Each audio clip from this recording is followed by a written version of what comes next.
उत्तर प्रदेश में नागरिकों की समस्या का समाधान करने के लिए सरकार ने एक पोर्टल बना रखी है जिसका नाम है IGRS यानी इंटीग्रेटेड ग्रीवांस रिड्रेसल सेल।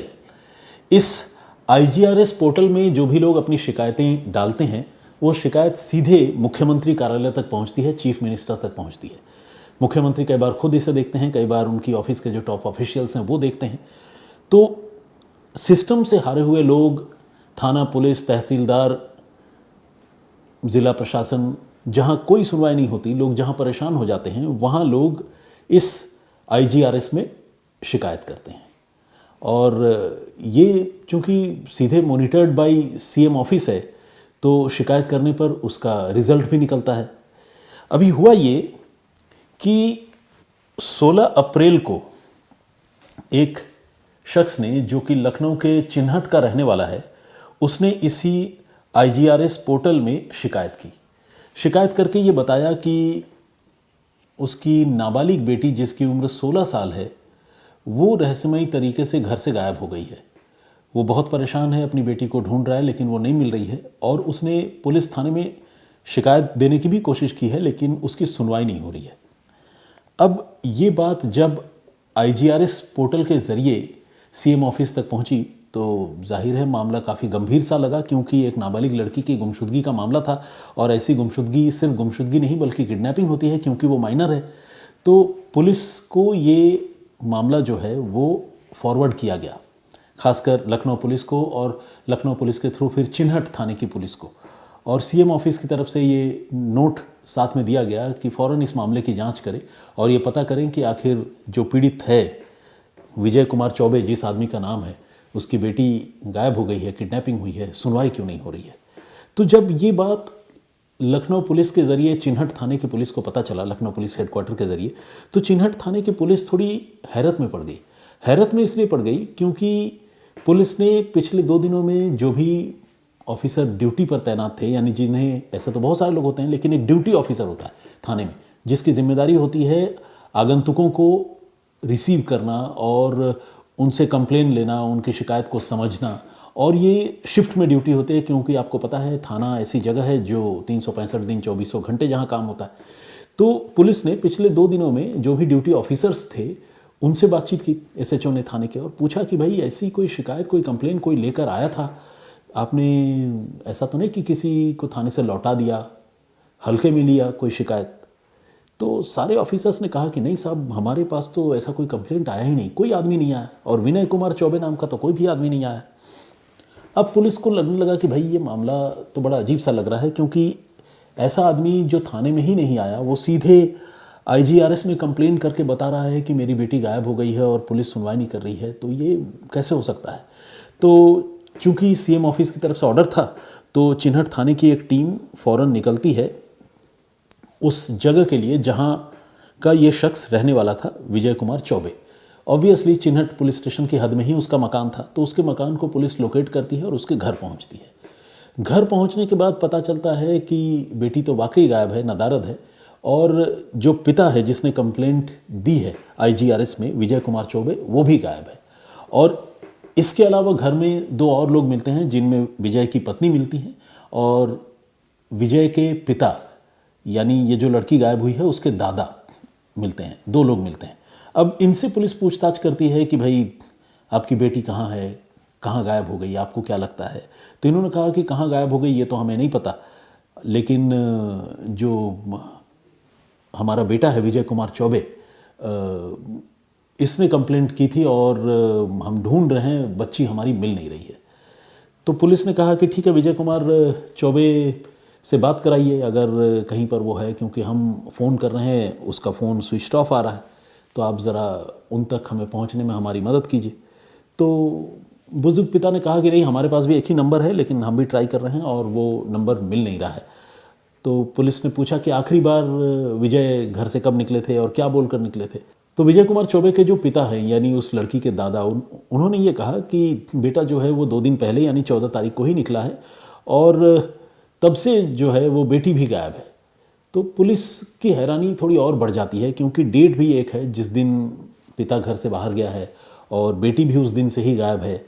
इसके बाद पुलिस अभी ये सब कुछ पता कर रही होती है, तब तक पुलिस को लखनऊ से तकरीबन 40 किलोमीटर दूर बाराबंकी से एक जगह है, बाराबंकी में बड्डूपुर पुलिस स्टेशन की हद से लखनऊ के चिन्हट पुलिस को एक जानकारी मिलती है। ये जानकारी है कि बड्डूपुर में एक नहर के किनारे एक लड़की जिसकी उम्र 17-18 साल के आसपास होगी, उसकी लाश मिली है। और चूंकि लाश बरामद हुई थी और सस्पिशियस कंडीशन में बरामद हुई थी, तो बड्डूपुर बाराबंकी की पुलिस को लग रहा था कि यह मामला मर्डर का हो सकता है, लेकिन लड़की की पहचान पता नहीं थी। तो उस लाश की तस्वीरें लोकल पुलिस ने क्लिक की थी और उसने पूरे स्टेट में उस फोटोग्राफ को सर्कुलेट किया था अलग अलग पुलिस थानों में, ताकि अगर कहीं लड़की की गुमशुदगी की रिपोर्ट हो तो पता चल जाए। अब पुलिस को जब वो तस्वीर मिलती है तो पुलिस घर वालों से तस्दीक करती है, अपने सोर्सेज से वेरीफाई करती है, तो पता चलता है कि ये लाश जो है वो उसी लड़की की है जो लड़की गायब हुई है, यानी विजय कुमार चौबे की बेटी की लाश है। अब जिस तरह से लाश मिली थी और जिस तरह से उस बच्ची के चेहरे को तेजाब से जलाया गया था, उससे ये मामला क्लियर कट मर्डर का लग रहा था, यानी कत्ल का। और पिता जो है वो अलग परेशान था, बेटी को ढूंढ रहा था। अब किसी तरह से पुलिस जो है जब घर वालों को ये बात बताती है तो घर में विजय कुमार चौबे की जो पत्नी है वो बहुत सदमे में आ जाती है, रोने लगती है। और जब उसके पिता से यानी विजय चौबे के पिता से बातचीत होती है तो पिता भी बहुत दुखी हो जाता है, यानी दादा, बच्ची का दादा। इसके बाद आसपास के लोगों से पुलिस पूछताछ करती है मोहल्ले में, चिन्हट में, और पूछताछ करके ये पता करती है कि भाई लड़की जो है वो क्या करती थी, कहाँ पढ़ती थी, माँ बाप के साथ उसका रिलेशन कैसा था और कैसे वो गायब हो गई। क्योंकि मेन जो आदमी था वो विजय कुमार चौबे, वो अभी तक पुलिस को मिला नहीं था। तो ऐसे में आस पड़ोस के लोग जो बताते हैं वो बड़ा शॉकिंग बात होती है। पड़ोसी ये बताते हैं कि 14 तारीख को तो विजय खुद ही अपनी बेटी को लेकर अपने साथ घर से निकला था। अब अगर बेटी गायब हो गई है तो ऐसा कैसे हो सकता है, और अगर बेटी का मर्डर हो गया है तो ये और भी हैरान करने वाली बात है, क्योंकि लास्ट टाइम तो वो अपने पिता के साथ ही गई थी, हमने खुद देखा था। अब पुलिस को जब ये जानकारी मिलती है तो उसका शक विजय पर और गहरा हो जाता है। फाइनली विजय से पुलिस बात करने में कामयाब हो जाती है जब उसका मोबाइल फ़ोन स्विच ऑन होता है। अब पुलिस कहती है कि भाई विजय आप चले आइए, आप थाने में हमें कंप्लेंट दीजिए और हम फिर आपकी बेटी को ढूंढने की कोशिश करते हैं।